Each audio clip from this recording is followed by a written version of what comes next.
Hello friends, তো রান্না বান্না কমপ্লিট করেছি।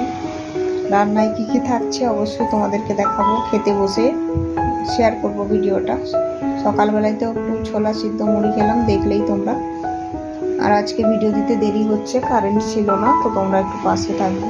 সব দিন একই টাইমে দেওয়ার চেষ্টা করি, কিন্তু আজকে দেওয়া হয়নি, লেট হয়ে গেল। আর প্রচণ্ড মেঘ ধরেছে।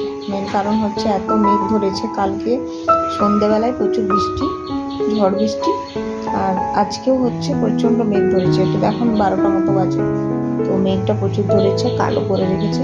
তো ভাবলাম, এটা কিন্তু লাইট জ্বেলেছি, দেখেছো পুরো কালো অন্ধকার করে রেখেছে, ওই জন্য স্নানটা করে নিই। আর আজকে রান্না করেছি মোরলা মাছের টক, মানে ছোটো চুনো মাছ আর কি, পটল ভাজা, আমের টক, আম ডাল। সেগুলো তোমাদের সাথে শেয়ার করবো। অবশ্যই তোমরা পাশে থাকবে আর ব্লগ ভিডিওটা দেখতে থাকবে। ঠিক আছে, চলো। তো এই যে সকালবেলায় ছোলা সিদ্ধ মুড়ি খেয়ে নিই। সব দিন তেলে ভাজা খেতে ইচ্ছে করে না, আজকে ভাবলাম বাড়িতে যেহেতু ছোলা ভেজানো ছিল, তো ভাবলাম সেদ্ধ করে খাই। আজকে রান্নাটা চলো দেখাই কি কি হয়েছে, এটা তোমাদের সাথে শেয়ার করা হয়নি। এই যে পটল ভাজা, আম ডাল, মোরলা মাছের টক, আর আম গুড়, মানে আমের আচার আর কি।